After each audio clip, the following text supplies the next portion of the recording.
Olá pessoal, meu nome é Rafael Silva, eu sou doutorando no programa de pós-graduação em Letras pela Universidade Federal de Minas Gerais e dou continuidade aqui ao nosso curso sobre Fundamentos de Literatura Grega 2 da Faculdade de Letras da UFMG, com a exposição de hoje intitulada Entre Mythos e Logos no Período Clássico, Demócrito.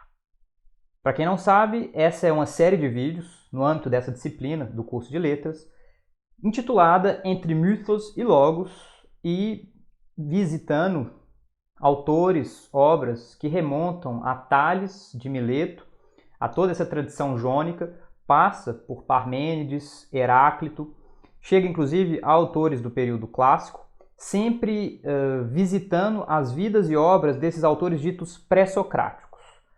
Na minha primeira exposição dessa série, eu já trago os questionamentos que guiam o arranjo proposto no âmbito dessas exposições, tanto no que diz respeito ao termo e a ideia por trás da noção de pré-socráticos, quanto àquilo que foi escrito numa certa história da filosofia acerca de uma contraposição entre mitos, como um discurso da poesia, um discurso do mito, das narrativas antigas, por oposição ao logos, como um discurso racional, mais característico da filosofia, segundo uma ideia de evolução ou de transformação rumo a um fim, não é? Então, uma chave teleológica. Eu tento mostrar, visitando os próprios textos, frequentemente indicando os termos gregos, que essa contraposição entre mythos e logos é uma construção posterior e que para as pessoas pensando desde o período arcaico, né, então aí desde o século VII, VI, V a.C., há, na verdade, um jogo de forças discursivas, em chave, inclusive, de produção do conhecimento, sobre aquilo que tem mais entrada, aquilo que tem mais capacidade persuasiva, eventualmente de concatenação lógica, dentro de uma série de estruturas tradicionais, nas quais, eventualmente, emergem novidades, emergem questões digamos, diferentes daquelas com que a tradição está habituada, né? E é isso que eu tento mostrar nesse curso. A nossa ênfase, eu não canso de dizer, ela é, digamos, histórica, por um lado, mas atenta a questões de teoria literária, porque é desse lugar que a gente parte, não é? Do que pode haver de reflexão sobre a poesia, reflexão sobre o fazer poético, reflexão, eventualmente, sobre o fazer escrita, não é? Então, não restrita apenas à poesia, estritamente, mas podendo abarcar também discursos em prosa, a gente fala sobre a historiografia, a gente fala sobre a retórica, tá? E assim por diante. Mas a nossa ênfase é nessa questão de uma reflexão sobre o próprio fazer dos discursos. E é nesse sentido, então, que o poder visitar esses vários autores ditos pré-socráticos é muito interessante para notarmos como, na verdade, há um jogo, a um só tempo muito tenso, mas muito criativo com a tradição, que eventualmente remonta a Homero, a Hesíodo, mas sempre também em diálogo com seu próprio tempo. E aqui, para começar a exposição sobre Demócrito, obviamente é impossível falar de Demócrito sem mencionar Leucipo, né, que teria sido uma espécie de mestre de Demócrito, mas eu começo de uma forma diferente da que eu fiz outras vezes, citando um trecho do Nietzsche. Tá? O Nietzsche, eu já mencionei várias vezes, ele é um nome importante para a reabilitação dos ditos pré-socráticos na filosofia contemporânea. Ele, de fato, tem um projeto de releitura e revalorização dos fragmentos ditos dos pré-socráticos e ele desempenha um papel fundamental, inclusive, naquilo que está na base da coletânea do Diels, que eventualmente vai se tornar Diels Kranz, no próprio projeto de releituras do Heidegger. Tá? E aqui a gente começa com uma anotação de um caderno do Nietzsche. Eu tenho traduzido alguns trechos da obra deixada inédita pelo Nietzsche em seus cadernos, sobretudo nas anotações que ele dedica à questão da filologia. Ele escreveria uma quinta consideração extemporânea intitulada Via Philologen, né? Então nós filólogos, que obviamente era de teor extremamente crítico com relação à disciplina da filologia clássica, ou se quiserem da ciência da antiguidade, tal como produzida na Alemanha lá do final do século XIX. Eu pretendo eventualmente publicar isso, mas eu trago aqui um trechinho que é interessante para que a gente introduza Demócrito e a discussão sobre Demócrito. Diz lá o Nietzsche: Demócrito, o mundo é irracional, nem ordenado nem belo, mas apenas necessário. Eliminação incondicional de todo o mítico. O mundo é compreensível. Ele quer a polis, em vez do jardim epicúreo. Isso constituía uma possibilidade de vida helênica. Aqui nós já temos vários dos temas que serão vistos ao longo da exposição de hoje. Essa exposição, ela talvez seja um pouco mais longa, porque o Demócrito tem uma obra muito vasta e muito complexa, e embora eu não pretenda me dedicar ao sistema do átomo, né, então compreender todas as nuances do que pode ser, não é, essa reflexão sobre o átomo como forma de compreensão dos fenômenos, ele tem uma vasta obra, inclusive, de reflexão sobre a poesia, sobre a linguagem, sobre questões éticas, e eu gostaria de fazer jus ao pensamento dele porque é uma obra com a qual eu, inclusive, me identifico em nível pessoal. Sim, essa primeira proposição aqui do Nietzsche, não é? O mundo é irracional, nem ordenado nem belo, mas apenas necessário. Isso, obviamente, se enquadra dentro do que o Nietzsche concebe lá como a filosofia na era trágica dos gregos, não é? Mas, em todo caso, eu acho muito interessante o pensar que as coisas são como são, segundo uma certa necessidade, e essa necessidade pode parecer irracional da perspectiva das pessoas que a vivenciam, mas há, obviamente, uma ordem, não é? Tudo se dá segundo um certo arranjo de coisas, e a teoria atômica ela tenta justamente desvelar que arranjo de coisas possível seria esse. Tá? Então eu acho que é uma homenagem aqui feita ao Nietzsche, começar essa exposição sobre Demócrito citando. E como sempre, a gente passa aqui a uma contextualização histórica bem rápida, não é? Bem sucinta, dizendo que Leucipo é frequentemente apontado como mestre de Demócrito de Abdera. O Demócrito nasceu ali por volta de 460 e morreu por volta de 370 a.C.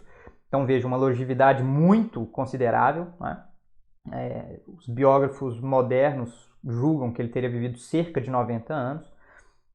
Mas sobre o Leucipo restam poucas informações seguras. Tá? Ele é conhecido por ter sido o mestre de Demócrito, de alguma forma o responsável por introduzir as noções básicas do átomo, mas nós não temos sequer datas aproximativas de nascimento e morte, local de nascimento, mas apenas notícias bastante diversificadas.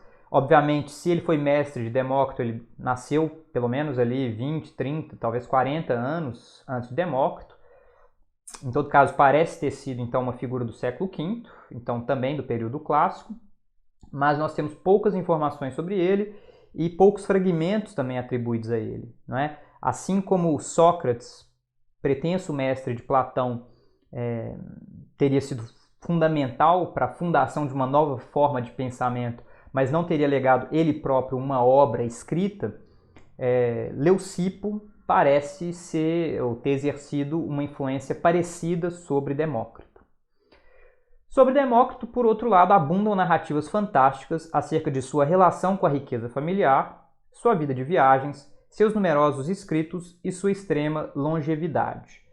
Inclusive, os escritos antigos atribuem a ele uma vida de 109 anos, mas assim, isso parece exagerado, então nas tentativas de colocar os dados dentro de uma cronologia mais crível, os estudiosos atribuem a ele 90 anos de idade. Em todo caso, é uma idade muito longa, não é? Assim, ele chega a uma idade muito avançada.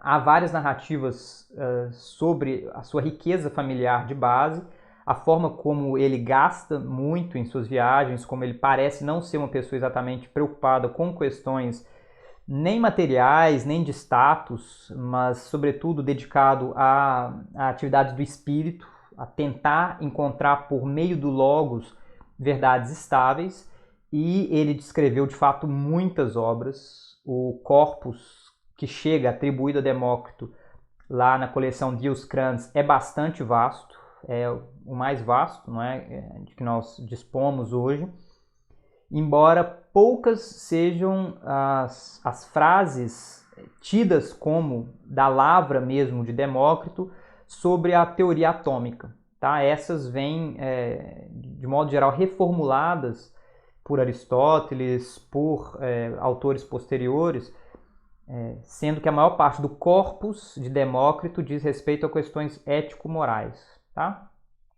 Nós vamos falar sobre isso ao longo da exposição toda. Em termos históricos, é preciso ter em mente a existência do mesmo conjunto de instituições sobre as quais já temos tratado desde o início do curso. Lembrem-se, não é? A gente falou aqui sobre o advento da polis como uma forma de organização político-social lá para o próprio período arcaico, não é? Da Grécia Antiga. A formação de exércitos hoplíticos, então a organização em falanges, formadas por guerreiros hoplitas, não é? Armados com uma armadura pesada, o escudo e a lança, o elmo.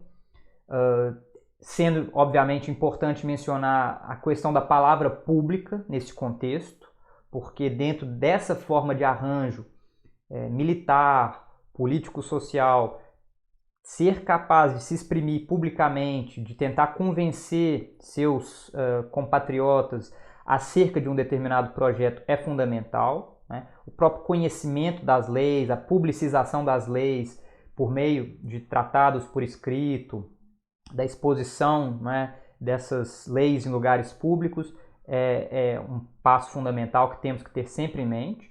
Além, né, ligado a isso, do desenvolvimento da escrita alfabética, que conhece aí no século V, no período clássico, de fato um florescimento. Nós vamos falar sobre isso hoje, e é importante a entrada da escrita na vida dos gregos antigos, sendo que nós não podemos, obviamente, exagerar isso. O acesso à escrita não foi amplo e difundido, não é? É um processo gradual, mas que tem sim uma importância enorme para o desenvolvimento de certas formas de pensamento. É isso que eu vou tentar mostrar aqui hoje falando sobre Demócrito. E cumpre ainda, obviamente, falar do advento da democracia, que tem em Atenas um de seus bastiões, mas que, obviamente, exerce uma influência em muitas outras polis gregas. Mesmo naquelas que não se tornam eventualmente democracias, apelos democráticos passam a poder ser encontrados, tá? Então, assim, essa questão da democracia, ela exerce influência, inclusive em polis, como Mégara, Corinto, Esparta, a própria Esparta, e isso para não falar, enfim, de democracias mais plenas, como, né, Atenas.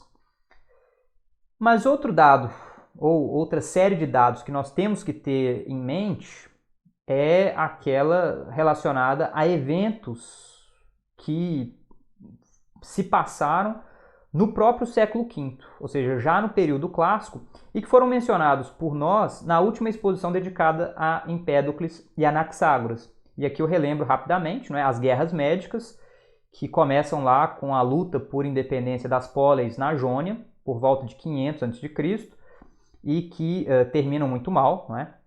Eventualmente culminando com a própria invasão persa do território grego, que começa ali por volta de 490, a gente poderia dizer até 494, mas enfim, 490 a.C., e que dura até pelo menos 479, não é? Com a vitória dos gregos, sobretudo espartanos e atenienses, fato que culmina com a formação da Liga de Delos, da qual Atenas tem a liderança, e que é uma espécie de liga de ilhas e cidades do Egeu unidas para tentar, por meio dessa união, se libertar do poderio persa, mas essa Liga de Delos muito rapidamente se torna um instrumento do Império Ateniense, não é? Que vai ter um poder enorme aí ao longo de todo o século V. Então, a ascensão de Atenas como potência do Egeu vai ligada a isso. Na sequência, nós temos a Guerra do Peloponeso, entre os anos de 431 e 404 a.C., e com o fim da guerra, que culmina, não é, com a vitória de Esparta sobre Atenas, tem início um período de enorme confusão política vivenciado pelo mundo grego aí ao longo de todo o século IV a.C., tá? Porque, de fato, a Guerra do Peloponeso exaure Esparta e Atenas, obviamente Atenas muito mais, que sai derrotada da guerra, mas leva ao surgimento de novas potências, de uma nova briga pela hegemonia. Então, Tebas, por exemplo, chega a se tornar uma potência hegemônica num dado momento. O Império Persa não deixa nunca de digamos, promover a sua influência por meio do patrocínio de determinadas polis, manipulando determinados combates. Todo esse período é muito confuso e vai culminar, obviamente, com a ascensão de Filipe da Macedônia, a submissão das polis gregas por volta de 350, né, a.C., e, eventualmente, a chegada de Alexandre ao poder e o início das campanhas de Alexandre contra o Oriente. Não é? Mas, obviamente, toda a região das polis gregas posta sob o domínio de Alexandre. Isso tudo, enfim, é relatado em obras posteriores, tá? Xenofonte, entre outras. Mas o que nos interessa aqui é que, de fato, é um período muito conturbado, esse em que Demócrito viveu parte da sua vida, Platão escreveu a maior parte de sua obra, Aristóteles viveu, não é? Obviamente os oradores todos, Demóstenes, Ésquines, etc. E é preciso que a gente tenha em vista esse contexto muito conturbado para que uma compreensão mais afinada das propostas políticas, eventualmente éticas, de alguns desses pensadores possam ser compreendidas. Tá? Bem, como de praxe, eu cito aqui um trechinho inicial do que escreve Diógenes Laércio, não é, nas suas Vidas e Doutrinas dos Filósofos Ilustres, lá sobre Demócrito. Tá? É no livro 9, a seção 34, quando ele diz: Demócrito, filho de Egesístrato, ou segundo outros de Atenócrito, ou ainda segundo outros de Damásipo, nasceu em Abdera, ou, como outros autores afirmam, em Mileto. Instruiu-se com alguns magos e caldeus que o rei Xerxes havia deixado a seu pai como preceptores, depois de haver sido seu hóspede, como diz Heródoto. Deles, Demócrito, ainda menino, aprendeu a teologia e a astronomia. Mais tarde encontrou-se com Leucipo e, segundo alguns autores, com Anaxágoras, de quem era 40 anos mais jovem. Então vejam aí, como eu disse, há algo romanesco, não é, na concepção dessa vida juvenil do Demócrito por parte de Diógenes Laércio, mas é muito interessante levar em conta algumas dessas informações porque, de fato, Abdera fica na Trácia. Tá? A Trácia fica, digamos, ao norte do Mar Egeu e, embora toda essa região tenha lá colônias gregas, então tenha polis fundadas, não é, por gregos, e, portanto, tenham cultura grega, tenham, enfim, inclusive, todo o arranjo social, arquitetônico típico de uma polis grega, a influência da invasão dos persas nessa região é enorme, não é? De fato, os persas permanecem por mais tempo em algumas dessas regiões, e isso se faz notar aqui nessa ideia de que, então, Demócrito teria sido educado por, né, magos e caldeus deixados ali pelo rei Xerxes como presente, não é, ao pai de Demócrito por sua hospitalidade, né, por ter sido de alguma forma seu xenos. Isso tudo é muito interessante, embora obviamente escape aí ao nosso controle estrito. A gente não pode dizer que sim ou que não, mas em todo caso indica a influência persa na região onde Demócrito nasceu e viveu boa parte da vida, não é? Onde ele se educou. E na sequência são mencionados ainda Leucipo, não é? Como um preceptor de Demócrito, e na sequência Anaxágoras, que pode ter desempenhado ali uma influência direta. A gente sabe que essas influências na própria obra são detectáveis. Tá? E aí, obviamente, essas influências depois são, de alguma forma, retrojetadas, projetadas no que é a própria biografia. Eu trago a biografia sempre a título de curiosidade. Diógenes Laércio é uma leitura muito interessante, né? Meio fragmentada, assim, com pouco filtro, inclusive, sobre tudo aquilo que eventualmente passa a compor a biografia de um, né, desses filósofos ilustres a que ele dedica seus escritos, mas em todo caso é uma fonte muito interessante que eu recomendo vivamente que quem tem interesse por filosofia antiga leia. A gente tem a tradução do Mário da Gama Cury, que embora, a meu ver, tenha problemas, sobretudo no que diz respeito à transliteração de nomes, né? Enfim, tem umas construções algo rocambolescas ali, mas, em todo caso, um trabalho fundamental, não é, para os estudos clássicos no Brasil, porque, de fato, essa obra merece ser lida e merece ser conhecida, tá? Por quem se dedica à filosofia e por quem se dedica à antiguidade de modo geral. Então, eu recomendo muito a sua leitura aí. E sobre o contexto cultural, a gente tem que ter em vista que a reflexão dos chamados atomistas, né, então Leucipo e Demócrito, precisa ser vista em seu diálogo com a tradição dita pré-socrática anterior, principalmente no que diz respeito ao desafio levantado por Parmênides, então toda a reflexão sobre o ser e o não ser, e as consequências lógicas do que parte, né, de uma concepção estrita daquilo que é, e que por ser sempre foi e sempre será, bem como os pensadores jônicos, né? Eu mencionei já alguns, e além disso, outras tradições de conhecimento. Demócrito ele tem uma reflexão muito afinada sobre a poesia, nós vamos ver alguns trechos legais aqui, mas é importante a gente ter em vista a, digamos, obra na sua complexidade enorme. Tá? De fato, Demócrito é um pensador que tem uma teoria compreensiva da realidade nas suas várias dimensões. Tá? A teoria do átomo busca uma forma de dar sentido aos fenômenos sensíveis a partir de um conhecimento seguro do que é. E aí, nesse sentido, é como se ele respondesse ao desafio de Parmênides. Os átomos, né, que em seus vários arranjos possíveis engendram a multiplicidade sensível, eles são, no sentido de que sempre foram e sempre serão, ainda que seja justamente o movimento entre os átomos, as suas relações no vazio e com o vazio, que produzam essas multiplicidades fenomênicas que nós detectamos com os sentidos. Então, ele tenta explicar por que nós sentimos o que sentimos e, ao mesmo tempo, tenta fazer isso de uma forma que esse conhecimento seja estável e não algo da ordem de uma perpétua mudança, de algo que, no final das contas, se revelaria incompreensível, não é? E algo que talvez nem fosse necessário dizer, tem relação com a palavra átomo, uma palavra composta, formada pelo alfa privativo, que é uma desinência de negação, e por um derivado do verbo temno, que significa cortar. Então, o átomo é aquele que não é mais passível de ser cortado, não é mais passível de ser dividido.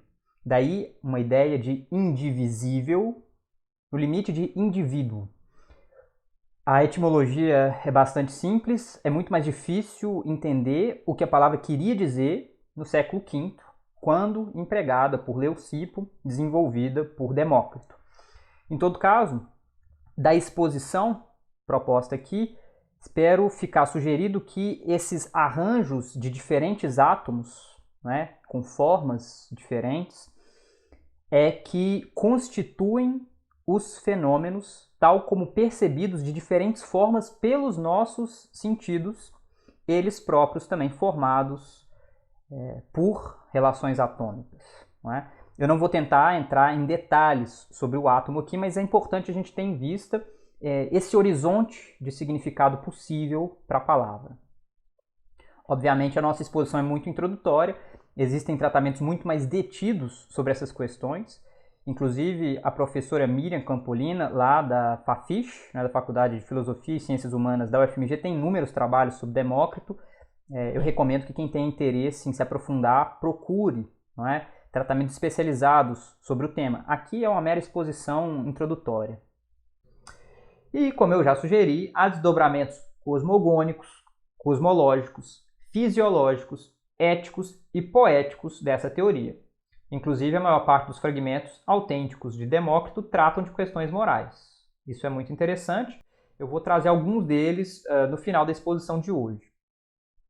E aqui, antes de passar à leitura dos fragmentos, eu faço sempre aquelas ressalvas, não é? Com relação aos pré-socráticos, sempre aí entre aspas. E para o caso de Demócrito, a noção de pré-socrático é ainda mais problemática. Para quem tiver interesse em compreender um pouco de todos os problemas relacionados a esse agrupamento de pensadores muito heterogêneos, como se, não é, destacados do contexto histórico em que eles viveram, graças à sua reflexão lógica, não é, por oposição ao tratamento poético de outros autores, eu sugiro dar uma conferida lá no meu primeiro vídeo dessa série, dedicado a Tales, Anaximandro e Anaxímenes, porque lá eu visito, a partir daquele livro do André Lacks, né, sobre a filosofia pré-socrática, alguns dos problemas relacionados a essa ideia, e aqui com o agravamento de que Demócrito é um contemporâneo de Sócrates, não é? Demócrito teria vivido ali entre 460 e 370. Então, além de ser contemporâneo de Sócrates, ele passa cerca de 30 anos, né? Ele vive 30 anos a mais do que Sócrates, se tornando, portanto, um contemporâneo, inclusive, de Platão. Então, ele escreve ao mesmo tempo que Platão, e a ideia de que ele seja pré-socrático, ela é muito problemática. Ela se insere dentro dessa visão teleológica de que Sócrates seria quase uma espécie de Cristo na filosofia, não é? Um marcador de águas a partir do qual, de fato, o pensamento se torna carne, não é? O logos se faz carne e começa a história propriamente dita, não é? Então há um problema grave aí, de fato, com essa nomenclatura toda. A gente mantém esse uso mais por uma questão de tradição, mas sempre com essas ressalvas, tá?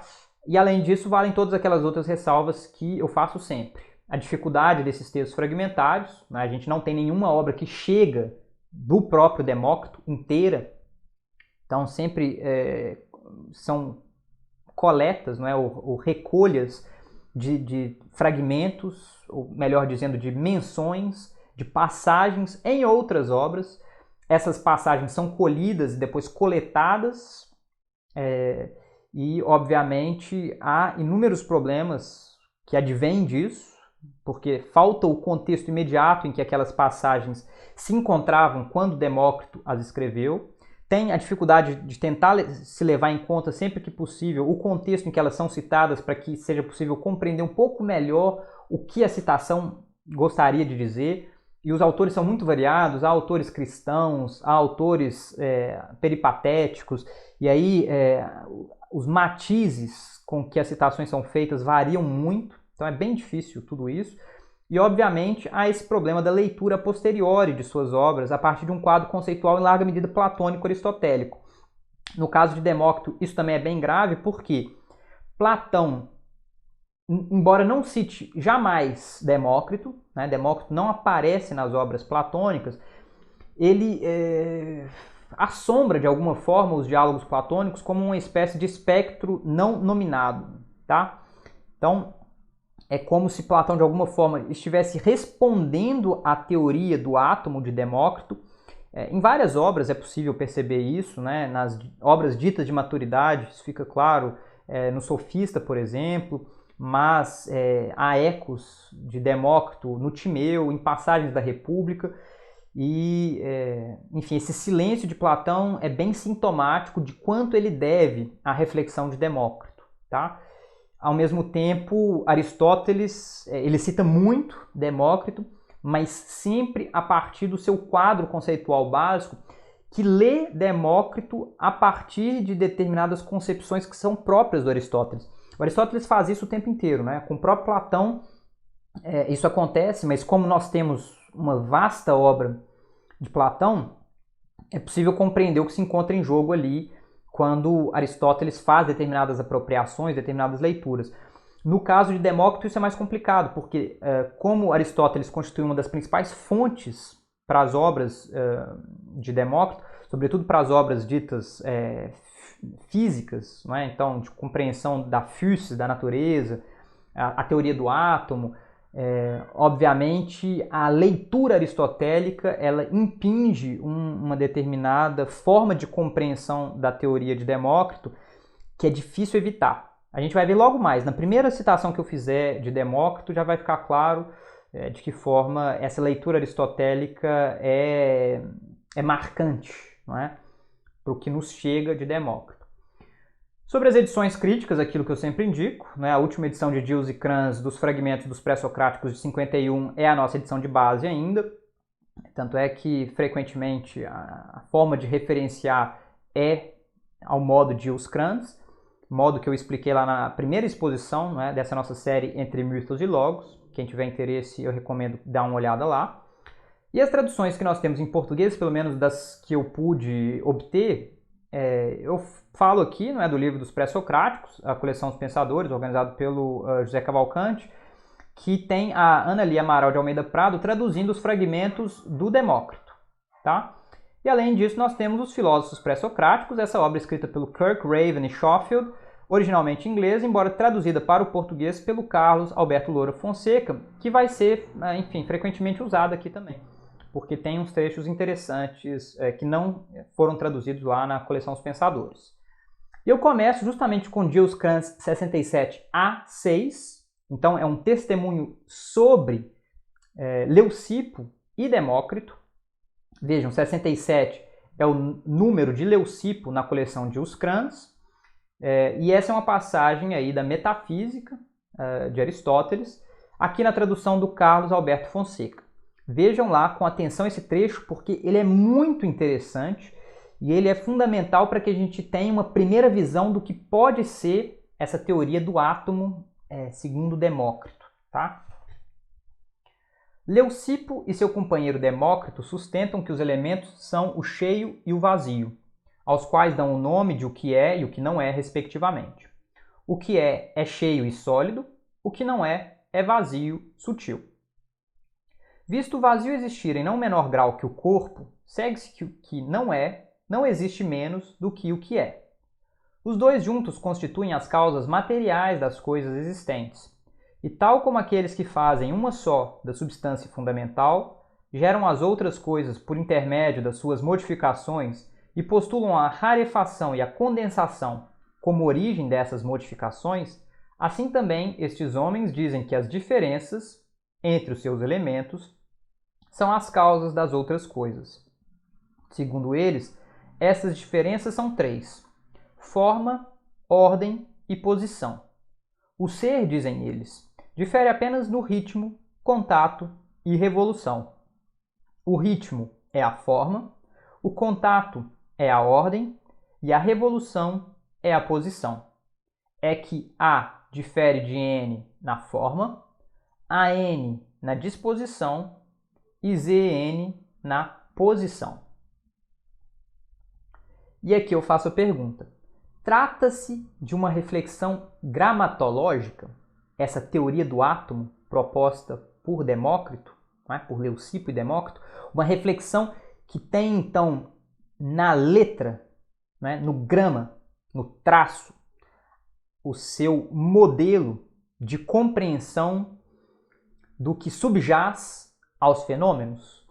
E eu me explico logo mais. Vejam que eu trago os termos gregos usados nessa passagem de Aristóteles para que fique claro algumas questões aí, tanto de tradução quanto de escolha do vocábulo por Aristóteles, em primeiro lugar, mas em último por Demócrito e Leucipo. Vejam, Aristóteles diz que a forma, isso que no seu vocabulário é esquema, então a figura, o arranjo, equivale àquilo que na teoria atômica era chamado rhythmos, que a gente pode traduzir por ritmo, e que tem a ver de fato com uma certa fluência. Não é? Essa é uma palavra que deriva do verbo reo, que tem a ver com o fluir do rio, o verter água, não é, do rio, uma espécie de movimento ondulatório, tá? E aí essa seria uma característica do átomo, segundo essa teoria, um ritmar-se, um ondular-se, por assim dizer. Aristóteles diz ainda que há algo do campo da ordem, do que ele chama de taxis, na teoria atômica, e que no próprio vocabulário de Demócrito se diria diatigé.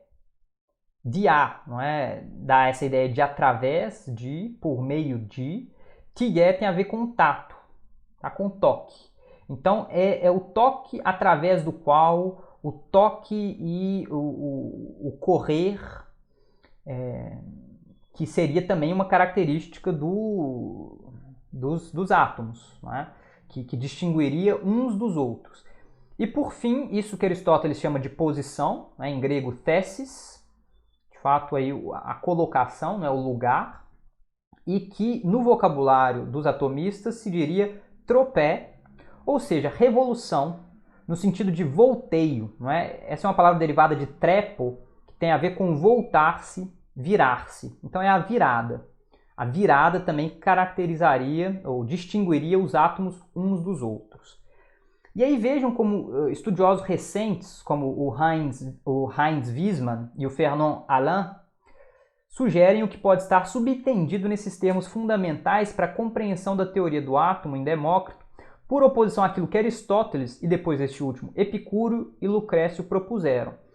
Segundo esses estudiosos, haveria na escolha do vocabulário por Leucipo e Demócrito uma reflexão sobre a escrita. A escrita como modelo de compreensão do átomo. Rhythmos seria a própria ondulação do traço, tá? E aí, de fato, é preciso imaginar a escrita no que há de gestual, no que há no ato de escrever, um modelo possível para a compreensão das diferenças entre os átomos. Rhythmos, esse ritmo, seria a ondulação do traço. Diatigé seria o contato, né, do que traceja com a gente pode dizer, o substrato, o papel, aquilo que, né, é uma espécie de subjétil e que recebe, né, nesse contato a possibilidade de um traço que justamente se estende. E, por fim, a tropé, né, esse volteio, esse voltar-se, uma característica, por sua vez, da escrita, não é? Que vai e volta. A gente pode lembrar aí que frequentemente a escrita, sobretudo no período arcaico, mas em momentos do período clássico também, em grego antigo se dava por meio do que é dito abustrofé. Não é? Então a ideia de que a escrita começa num sentido, quando chega no final da linha ela simplesmente continua na linha de baixo, mas volta no sentido contrário, fazendo como se uma espécie de caminho de boi arando um campo. Não é? Então vai, volta, não é? E aí esses autores tentam ver nessa reflexão de Demócrito sobre o funcionamento dos átomos algo que tem na escrita o seu modelo e muito menos uma reflexão sobre átomos como entidades corpóreas dotadas de peso e que, portanto, caem, não é? E que se movem nesse sentido, tal como nós vamos encontrar na leitura que Epicuro propõe da teoria atômica a partir do legado aristotélico e que vai ser, obviamente, desenvolvida por Lucrécio lá no De Rerum Natura, não é? Das coisas da natureza, ou da natureza das coisas. E isso tudo é muito interessante, tá? Porque indica que Demócrito tinha de fato um interesse enorme pela questão da escrita e dos escritos. tanto essa comparação proposta aqui por Aristóteles, que parece remontar então aos primeiros atomistas, quanto a escolha por esses atomistas desse vocabulário, né, desse léxico aí, bem como por outras reflexões que encontramos na obra atribuída a Demócrito. É o que a gente vai ver na sequência. Demócrito parece ter de fato promovido uma reflexão sobre a escrita, no que pode haver de contundente nessa reflexão em termos de promoção do conhecimento, promoção da verdade, como eu pretendo indicar logo mais. E isso parece se inserir numa preocupação do tempo dele, tá? Porque nós encontramos alusões a esse tipo de reflexão em Gorgias, que nós veremos nas próximas exposições. A gente vai ter uma exposição dedicada aos sofistas, tá? Atuando lá em Atenas. Protágoras, né? Outro sofista importante, inclusive de Abdera, tá? Então, conterrâneo de Demócrito. E essa coincidência ela é interessante para nós, porque indica ter havido em Abdera um movimento de efervescência intelectual, né? Porque, de outra forma, não teria sido possível haver dois pensadores da estatura de Demócrito e de Protágoras contemporâneos. Essa coincidência, então, indica para nós aí um fato cultural importante. Abdera vivenciou um período de efervescência intelectual nesse momento aí, no período clássico. Heródoto tem trechos muito interessantes sobre a escrita, inclusive sobre o ensino das letras. Ele menciona, por exemplo, uma escola de crianças aprendendo as letras, não é? É um evento trágico lá nas histórias, mas o dado de que essa escola exista é bem interessante. Tucídides, obviamente, já está aí imbuído de todo um agir por meio da escrita, não é? Aquela própria reflexão lá no início da Guerra do Peloponeso, sobre a qual eu falo na minha exposição sobre Heródoto e Tucídides, não é? A ideia de que a sua obra é uma aquisição para a eternidade ou para todo sempre, por oposição às exposições, digamos, mais passageiras, mais efêmeras, feitas oralmente, parece indicar uma reflexão aí sobre a permanência da escrita.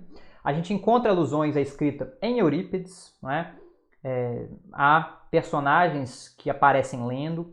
O próprio enredo de Hipólito tematiza a escrita como um veículo de morte, não é? Lembrem-se que a acusação feita contra Hipólito por Fedra é por meio de uma carta, não é? Um bilhete que ela escreve acusando o enteado. A gente já viu em Aristófanes, não é? Que Dioniso aparece lendo uma tragédia de Eurípides no começo da comédia. Tem outras referências à escrita, tá? Em Aristófanes. Obviamente em Platão, né, tem lá toda aquela reflexão no Fedro.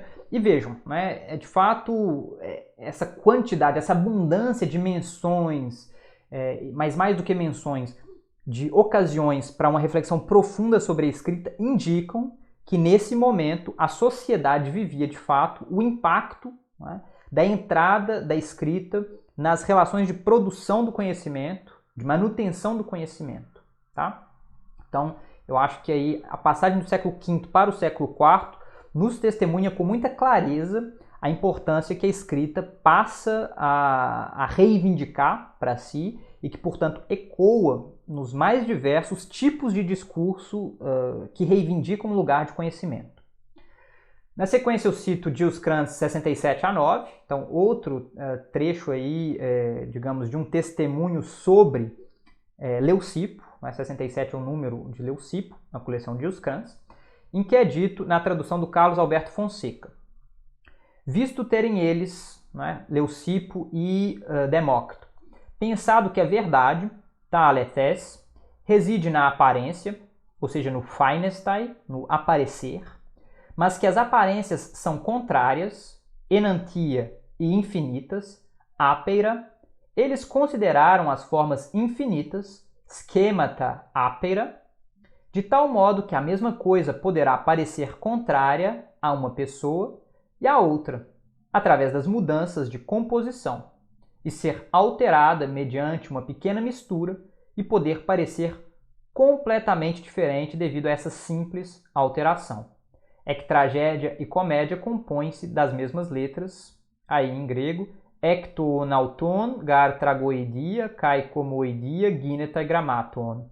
Vejam aí a palavra grammaton, né? Eu mencionei grama, então essa reflexão sobre as letras. Aqui essa comparação é muito interessante porque tal como tragédia e comédia podem ser escritas com várias letras, as sensações podem ser sentidas por meio do contato entre vários, ou do choque, né, entre vários átomos diferentes. E aí aquilo que parece a uma coisa pode parecer a outro outra, porque o choque entre os átomos produzidos, não é, por um dado fenômeno podem ser diferentes na recepção desses átomos por pessoas diferentes. Então, parece ser uma reflexão aí sobre uma espécie de relativismo das sensações, mas que tenta dar conta justamente sobre o que é o elemento comum de fenômenos vistos como aparentemente diferentes e que tenta explicar por que, compartilhando um elemento comum, que é então, digamos, a composição atômica de um determinado fenômeno, ele possa ser compreendido ou percebido como diferente, não é?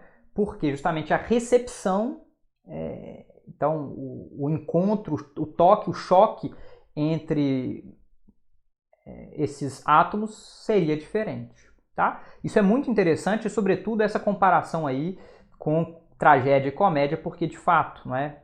Vejam como no momento em que alguém se volta para um texto e só vê ali, não é, garatujas, não é, rabiscos, uma pessoa analfabeta pode não se dar conta de que ali há uma tragédia, pode imaginar que ali há a escrita de uma comédia, não é? É a compreensão desses rabiscos que permite compreender de que se trata, né? Mas os rabiscos, eles mesmos, são relativamente simples, não são tantos. E aí, de fato, aquela comparação feita lá pelo Aristóteles, não é, de que é possível comparar por meio das diferenças entre as letras,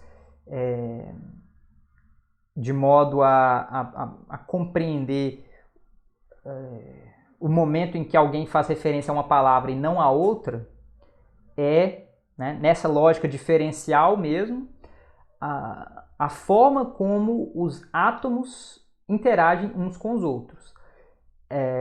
Há um escrito do Marx, né, do jovem Marx, em que ele compara as teorias de Demócrito e de Epicuro, em que ele vai fazer uma crítica filológica, mas bastante contundente, às categorias empregadas por Demócrito para propor essas interações entre os átomos. Eu não vou entrar aqui nesses detalhes, não é? São questões interessantes, sem dúvida, mas mais próprias a um curso de filosofia.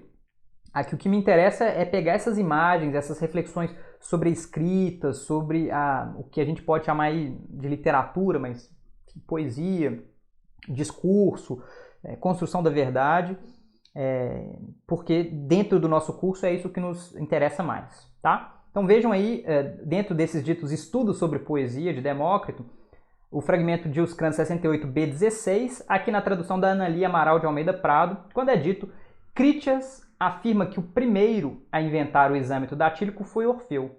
Demócrito, que foi Museu. Critias é considerado, não é, um dos sofistas que nasceu em Atenas, mas que teria então estudado com Sócrates, que teria, enfim, entrado em contato com outros sofistas de seu tempo. Ele que, além de parente de Platão, teria sido um dos 30 tiranos e um dos mais sanguinários dos 30 tiranos, tem aí um trabalho intelectual, não é? A gente tem alguns fragmentos atribuídos a Critias, esse inclusive figura, não é, entre os seus fragmentos, porque ele teria imaginado que o responsável por inventar o exâmetro datílico foi Orfeu. Isso é muito interessante, não é? Porque implica uma tentativa de visitar o passado e extrair dali dados históricos, embora Demócrito se contraponha à sua opinião e diga que o responsável por essa invenção foi Museu. Essa busca por tentar encontrar o inventor de determinados avanços, de determinadas aquisições culturais dos gregos antigos, é uma tendência muito comum de ser encontrada na cultura grega antiga, sobretudo do período clássico em diante, tá? O período helenístico tem muito disso. E a gente sabe de propostas para uma compreensão da história da poesia grega nas obras de outros autores, tá? Do século V. A gente encontra isso nas obras de Píndaro. No fragmento 31, Isnel Mela, a gente tem ali uma referência ao Ditirambo, por exemplo. Na Ode Nemeica, na quinta Ode Nemeica, entre 22 a 26, nós temos ali uma compreensão de um desenvolvimento das formas de poesia. Heródoto, não é? No livro 1, passagem 23, seção 23, ele menciona a invenção do ditirambo por Arion. Tem toda ali uma reflexão sobre o nomear o ditirambo, o fazer o ditirambo, e muitos outros possíveis, que encontram, por assim dizer, uma enorme formulação, assim, uma formulação muito interessante na Comédia das Rãs, de Aristófanes, que nós lemos recentemente, numa exposição recente, ali entre os versos 1030 e 1036, que constitui, por assim dizer, um núcleo básico de uma história possível da poesia grega antiga.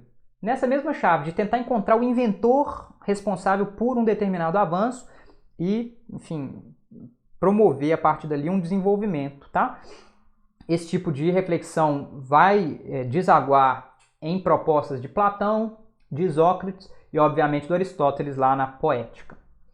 Eu trago aqui muito rapidamente esse trecho que eu aludi do Aristófanes, das Rãs, aí na tradução do Trajano Vieira, para vocês verem um tipo de reflexão que é possível nesse momento sobre as origens da poesia, o tipo de reflexão com que Demócrito, então, estava em contato quando ele próprio promove uma espécie de história da poesia, a gente pode imaginar, embora isso não nos tenha chegado. Diz lá o personagem Ésquilo: eis no que o poeta deve exercitar-se. Poetas magnos têm sido sempre úteis. Ritos sacros, Orfeu nos ensinou a nos abster de sangue. Museu, a cura das moléstias e os oráculos. Hesíodo, as estações das frutas e a aradura. Teria Homero fama sem o ensino de algo útil, arroubo, ordem, armamento de homens? Obviamente, como na nossa exposição sobre Aristófanes já foi dito, aqui há uma reflexão sobre a utilidade da poesia. Então, o para que ter poetas na polis, não é? Para que eles servem? Tem uma reflexão, então, sobre a importância deles como descobridores de conhecimentos. Mas aqui a própria ordem indica uma espécie de história gradual, não é? Que Orfeu teria sido responsável por descobrir os ritos sagrados, então pela iniciação nos mistérios. Obviamente há versos cantados, entoados nesse tipo de ritual. Depois Museu, responsável pelos oráculos, por cura de moléstias. Hesíodo, não é? Nós já vimos as poesias atribuídas a Hesíodo, as canções, não é? Sobre o cultivo da terra, o cuidado com os animais, lá nos Trabalhos e os Dias.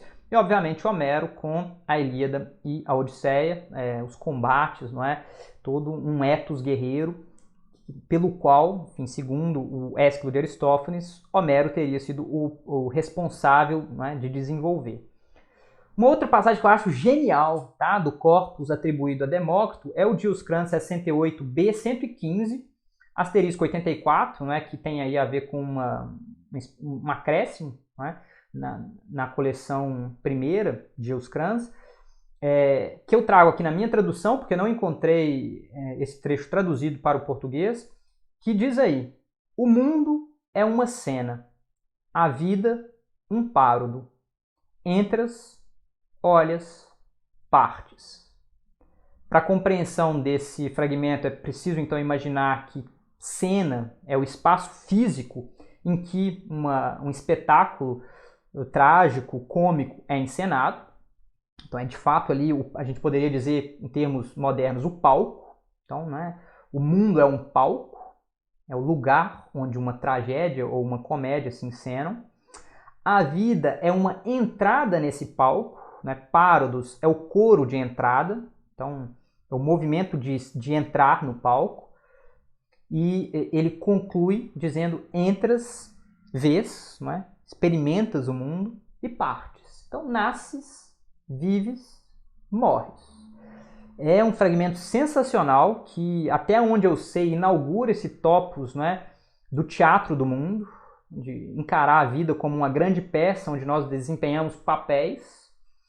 E, obviamente, há um afastamento, não é, do que seriam essas experiências vividas em vida, porque quando se concebe o mundo como uma enorme peça, não é, como uma farsa, então, em que nós temos papéis e desempenhamos esses papéis uns com os outros, uns contra os outros, há um certo afastamento do que são os interesses terrenos, porque justamente desprovidos de uma importância fulcral, né, de uma importância vital.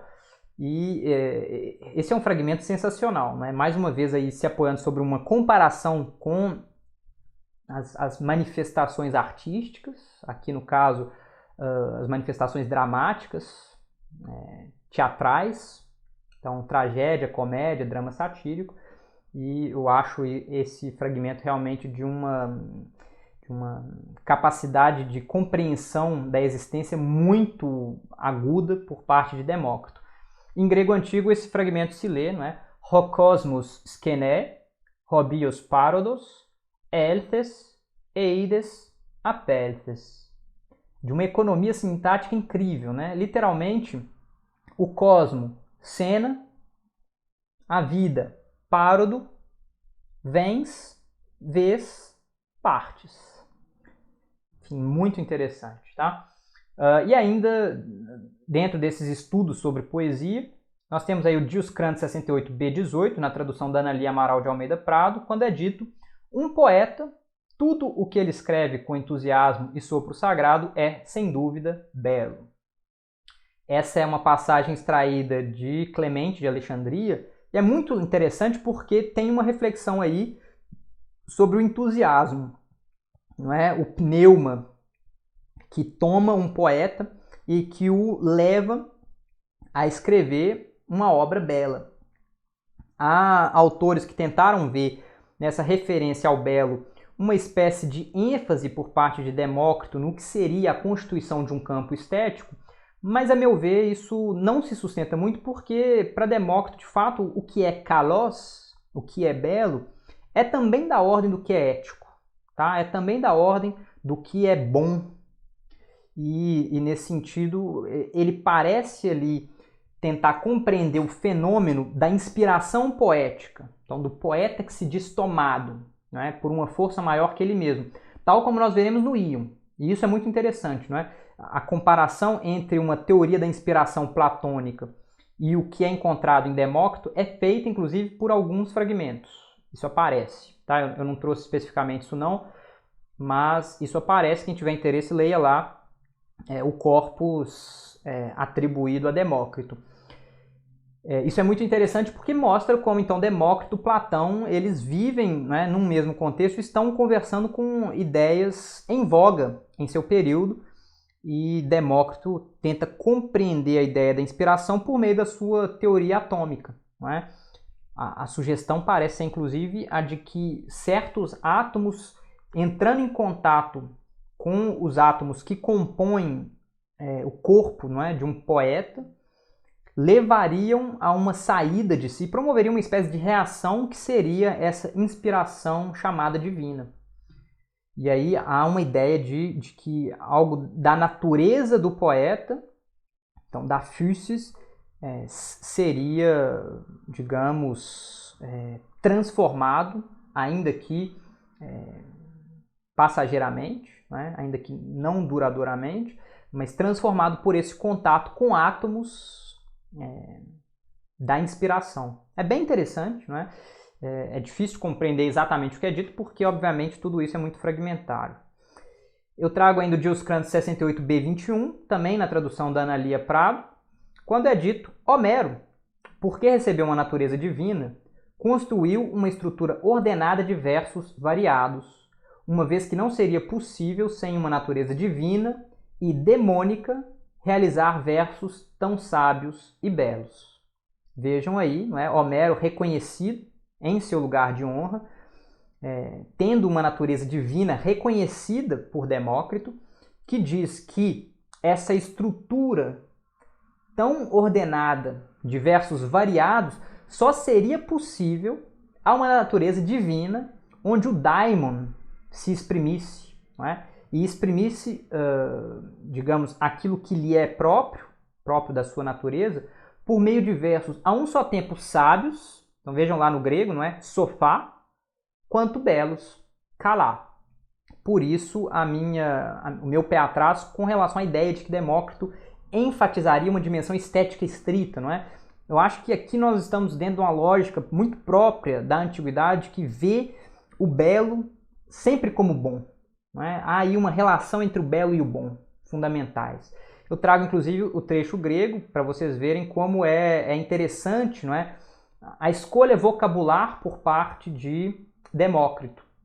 Vejam lá, Homeros Pysios lahon theatsuses epeion cosmon etektenato pantoion hos uk enon aneutheias kai daimonias Pysios hutos kala kai sofá epe ergassas, tai.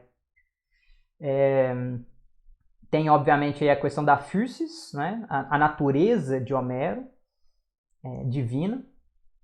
Esse cosmon epeion, essa ordem de versos épicos, né? de versos do hexâmetro datílico, e essa referência aí a um kalá kai sofá, não é? Esses epei são belos e sábios. Enfim, tudo isso muito interessante para nós.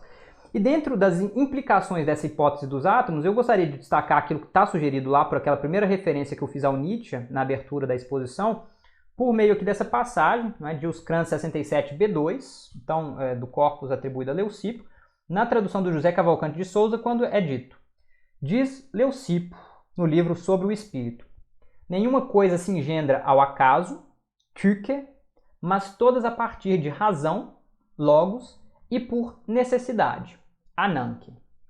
Então vejam como esse arranjo dos átomos, ele pode parecer casual para nós, né, na nossa experiência de mundo, mas uma efetiva compreensão do que está em jogo indicaria que tudo se dá a partir de um desenvolvimento compreensível pelo logos, segundo a necessidade mesma, né? Então, segundo Ananke.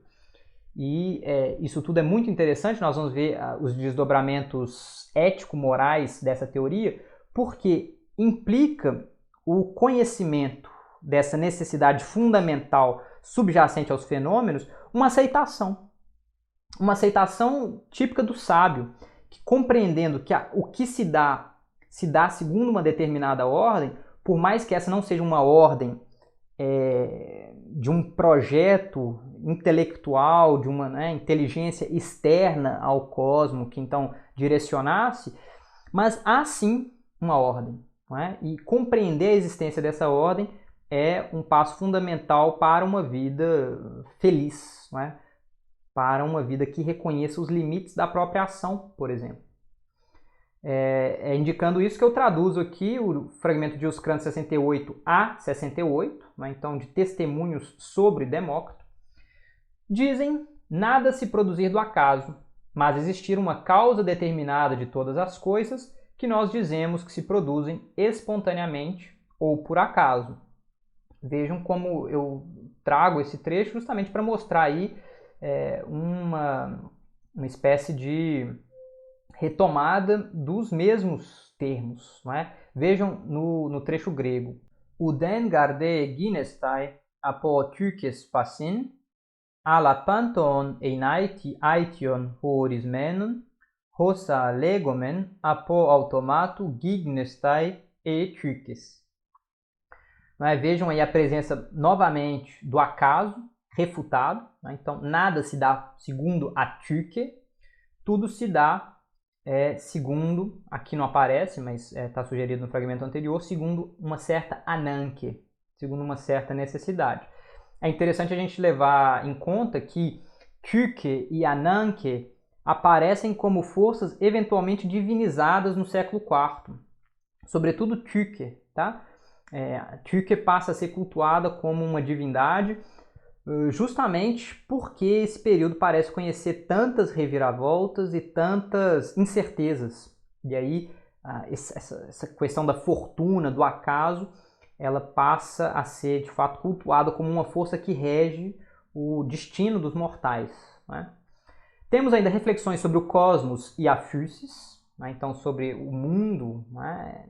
E a natureza, porque como afirma lá o Casertano, Demócrito retomou e desenvolveu as intuições de Anaximandro, Xenófanes, Parmênides e Empédocles sobre a origem da vida na Terra e, por conseguinte, sobre a origem das espécies, inclusive o homem.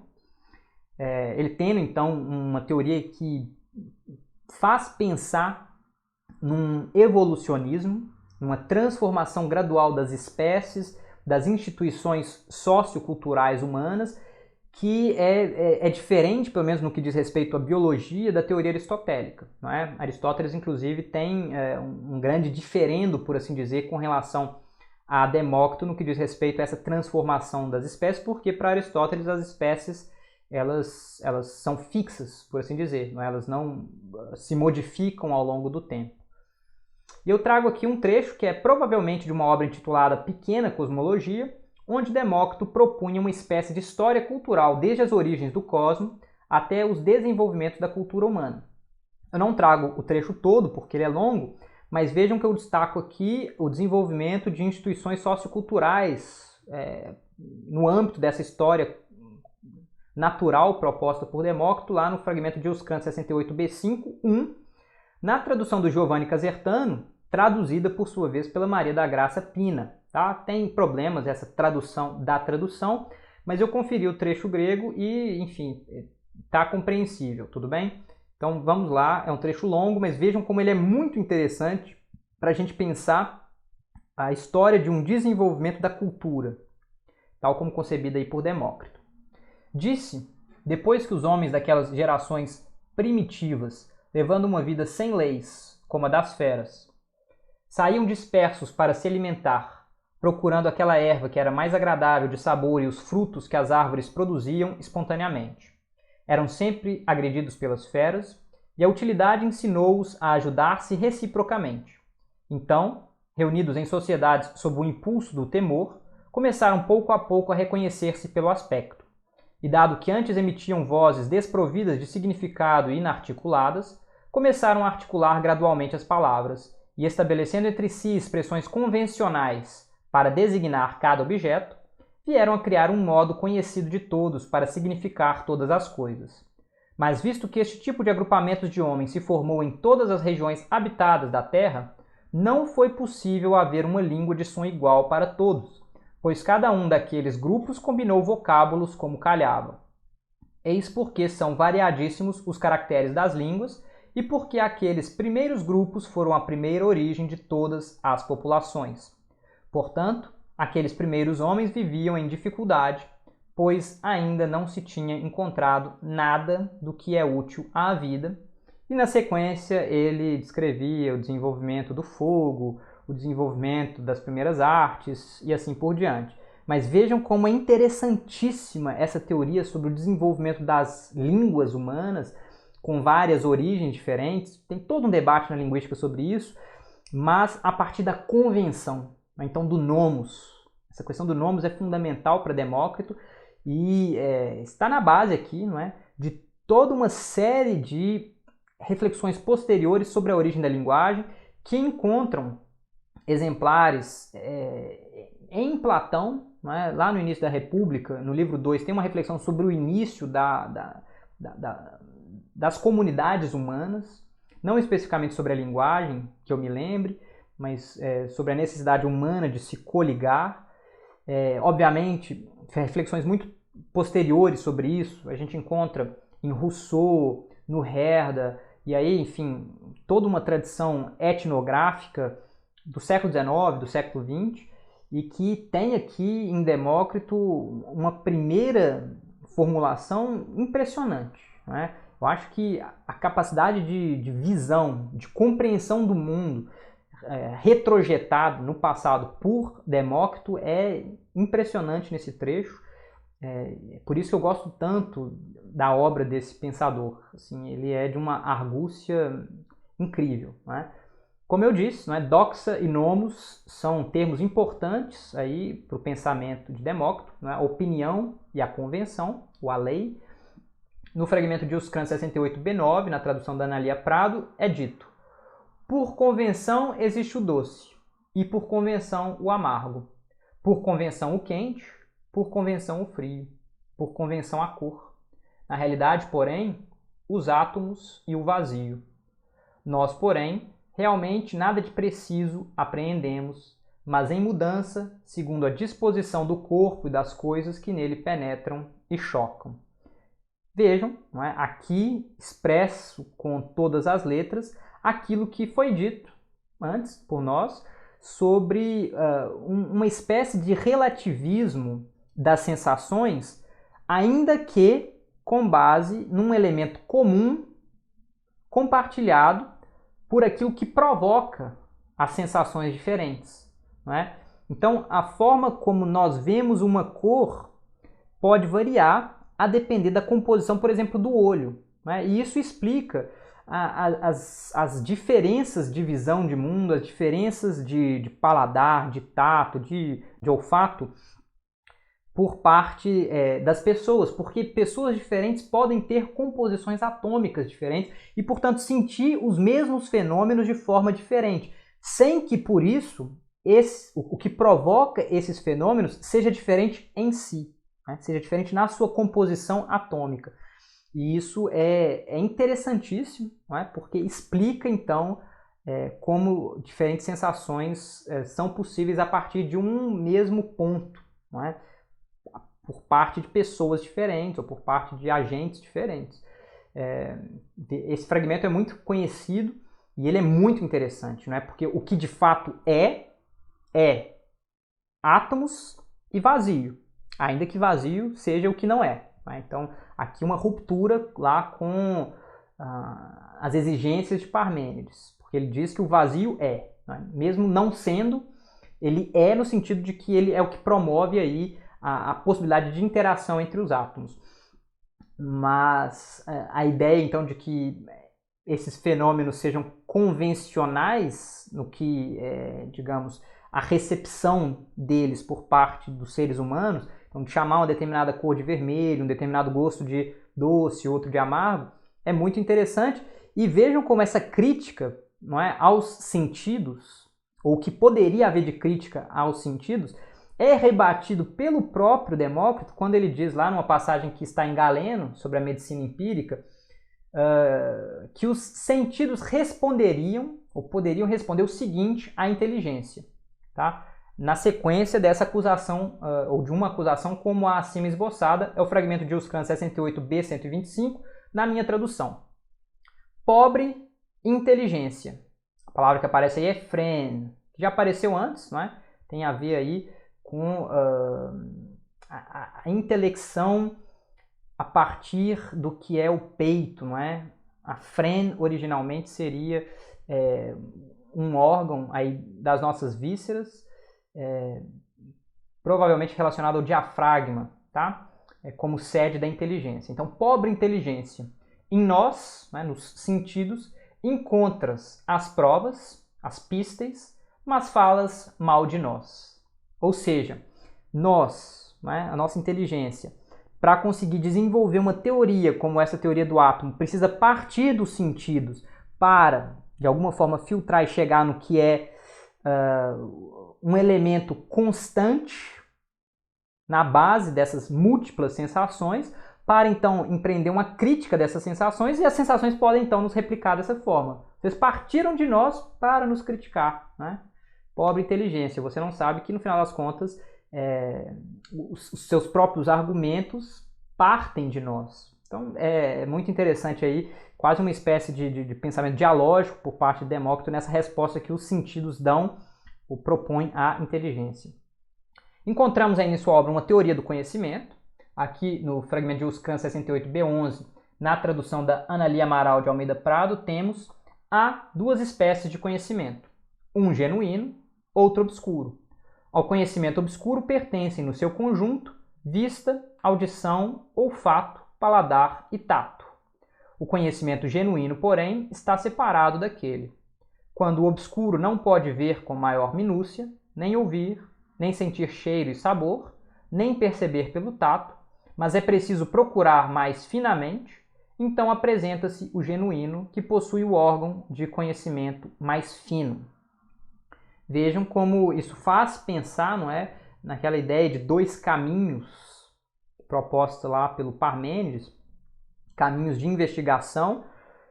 Aqui, duas formas de conhecimento, um conhecimento obscuro, o outro conhecimento genuíno, um que parte da doxa e do nomos, como se fossem de fato, não é? Como se o que é convencionado pudesse ter uma existência efetiva, e esse caminho é obscuro porque justamente não reconhece o que é, mas simplesmente a gente poderia dizer o que está, né? O que está em passagem.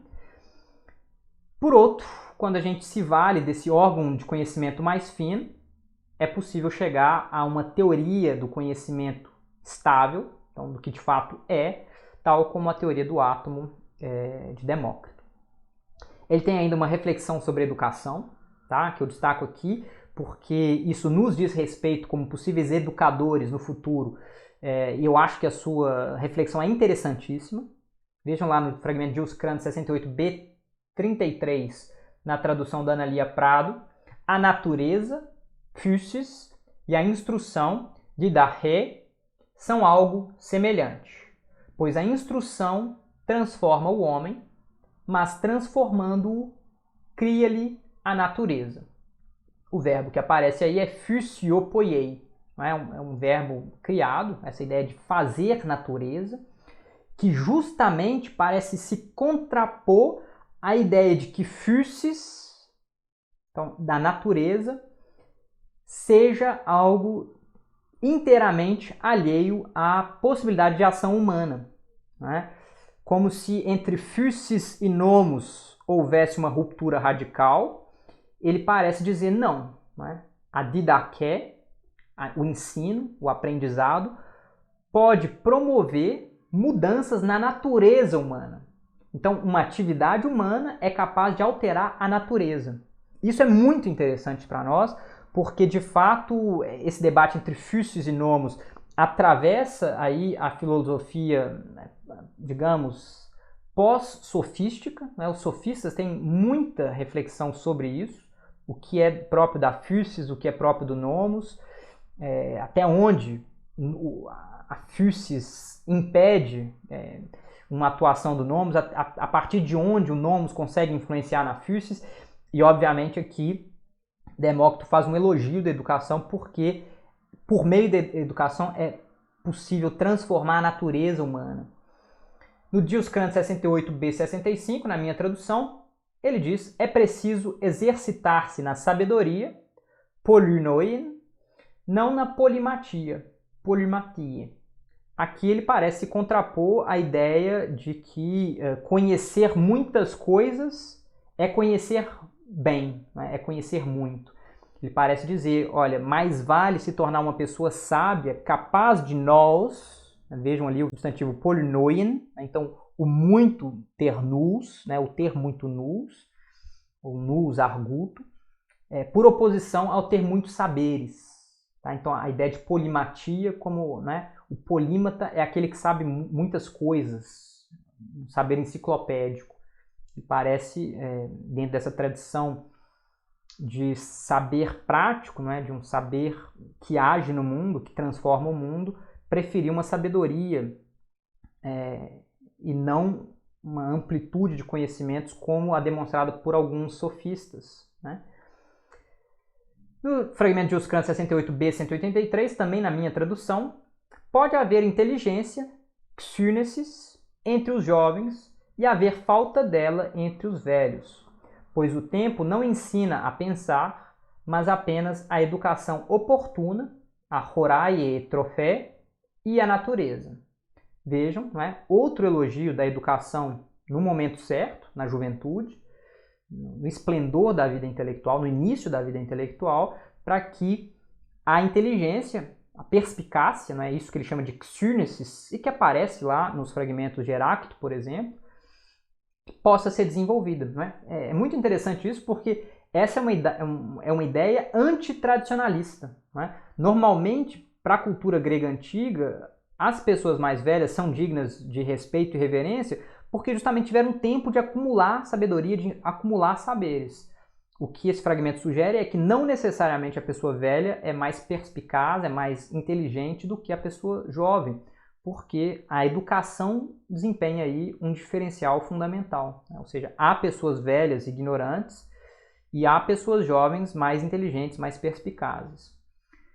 Tem, como eu já aludi algumas vezes, uma dimensão moral, a sua teoria. Aqui no fragmento de Uscran 68b3, na tradução da Analia Prado, isso fica muito claro. Eu acho que esse é um fragmento interessantíssimo para a gente pensar na dimensão moral de um reconhecimento das implicações da teoria atômica. E vejam lá o que é dito. É preciso que aquele que quer sentir-se bem não faça muitas coisas, nem particular, nem publicamente. E que aquilo que não faz, não assuma além de sua força e natureza.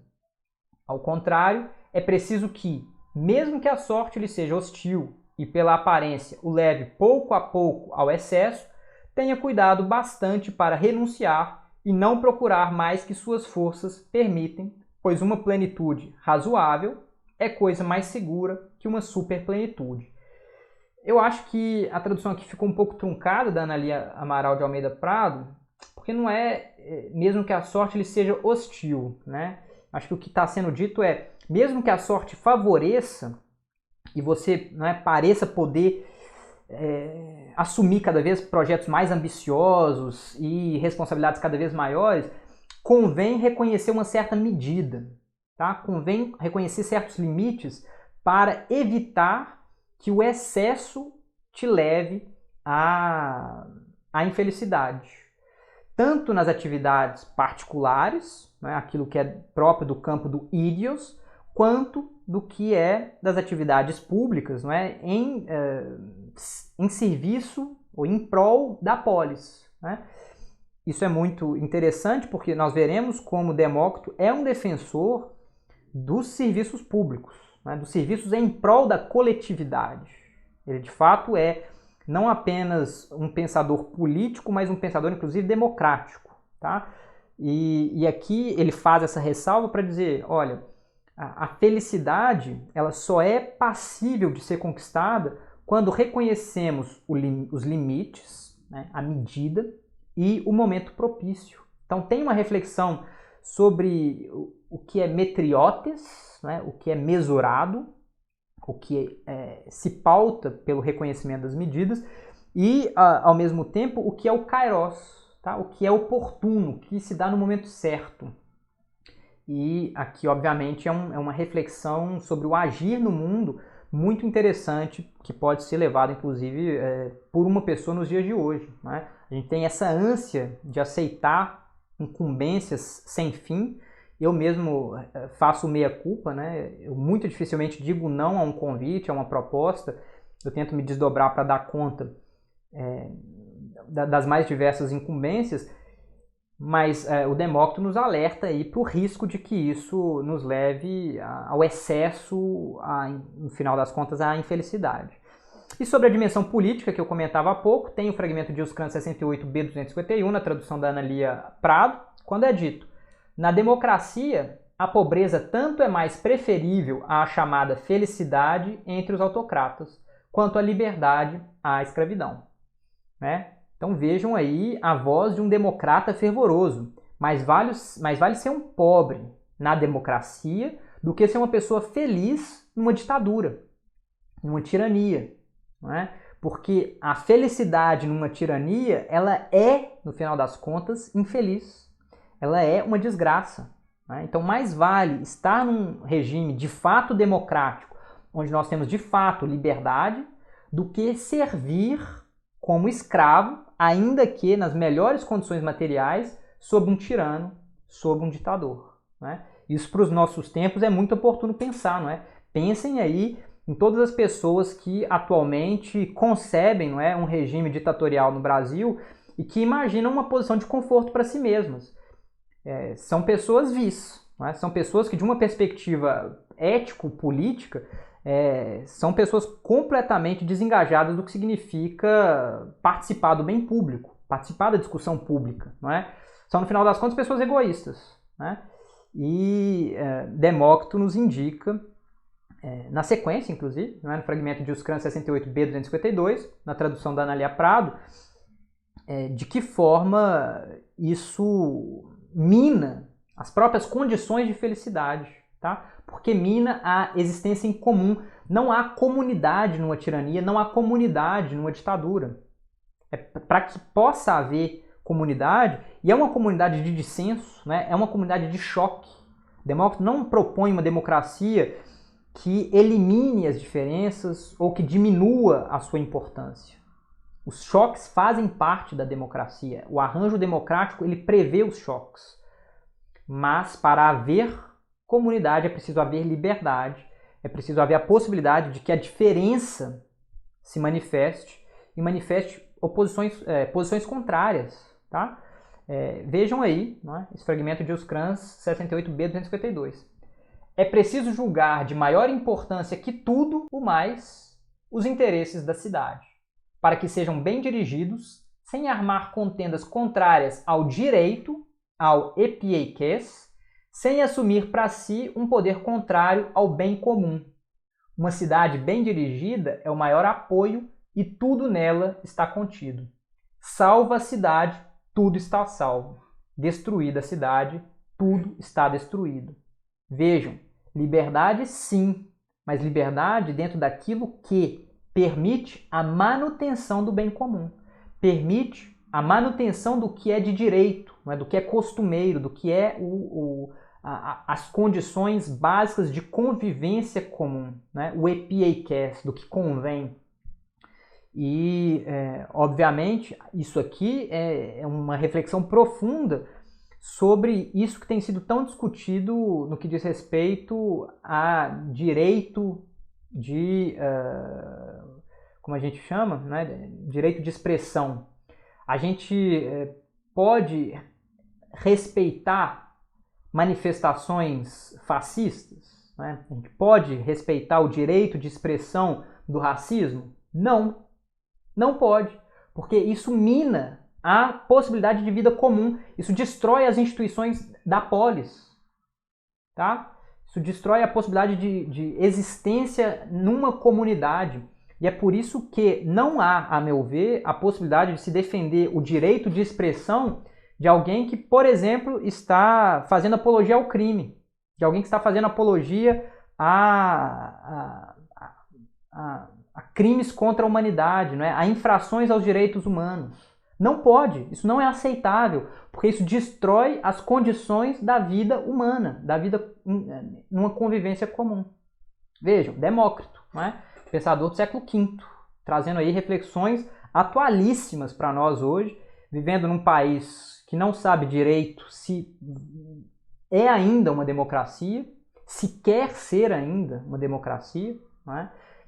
É muito triste o que nós temos acompanhado, não é? De fato, a ruína de várias instituições públicas que foram construídas desde o processo de redemocratização no Brasil em 85 e que estavam conseguindo aí alguma estabilidade cada vez maior, não é? Dentro do jogo dos poderes e que têm sido absolutamente arruinadas, não é? Enfim, eu lamento terminar essa série de exposições com esse tom meio pessimista, mas é, inclusive, uma reivindicação do lugar que esse tipo de reflexão pode desempenhar ainda hoje. A meu ver, é uma certa desvalorização desse tipo de pensamento, desse tipo de cultura, de educação, que tem nos levado a um quadro em que temos um presidente que é, enfim, uma pessoa completamente avessa à cultura, completamente avessa à educação, né? Que, inclusive, não tem educação nenhuma, né? Tem lá um diploma, mas falta uma educação que, às vezes, uma pessoa sem diploma tem, né? Que é uma educação e um cuidado para com o outro, tá? E é infelizmente com esse tom que eu concluo essa série de reflexões, trazendo aqui uma conclusão lá do livro dos pré-socráticos de Kirk, Raven e Schofield, porque ela amarra muito bem a importância da reflexão dos atomistas no momento histórico em que eles se encontram, apontando para desenvolvimentos que nós ainda veremos nesse curso e que ultrapassam, em alguma medida, inclusive, os limites desse curso. Eles dizem lá, na tradução do Carlos Alberto Fonseca, o atomismo representa, em muitos aspectos, o ponto mais alto das realizações filosóficas gregas anteriores a Platão. Ao atingir o fim último do monismo material jônico, cortou o nó górdio da refutação eleática. Apesar do muito que ficou a dever não apenas a Parmênides, Zenão e Melisso, mas também aos sistemas pluralistas de Empédocles e Anaxágoras, o atomismo não foi, contudo, uma filosofia eclética como a de Diógenes de Apolônia. Foi, na sua essência, uma nova concepção que foi ampla e habilmente aplicada por Demócrito e que, através de Epicuro e Lucrécio, havia de desempenhar um papel importante no pensamento grego, mesmo depois de Platão e Aristóteles. O atomismo foi, certamente, também um eventual estímulo para o desenvolvimento da moderna teoria atômica, cuja verdadeira natureza e motivos são, não obstante, completamente distintos.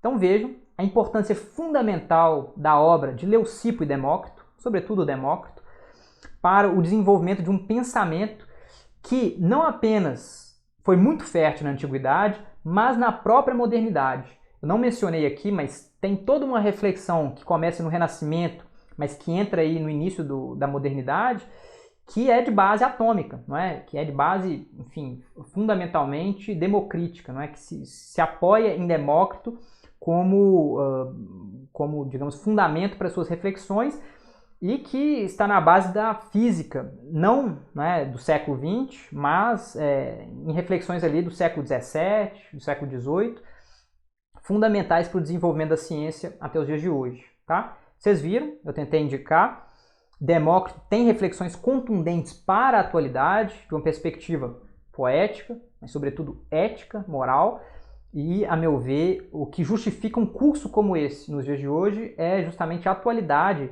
de pensamentos como esses. Eu indico aqui muito rapidamente as referências bibliográficas utilizadas hoje. Não tem lá nenhuma novidade muito grande, a não ser os textos do Fernand Alain e do Heinz Wiesmann sobre o átomo e a sua relação com a escrita. No mais, os títulos já tinham sido vistos antes. Eu agradeço enormemente a paciência de quem conseguiu chegar aí até o final. Um forte abraço e até a próxima. Tchau, tchau.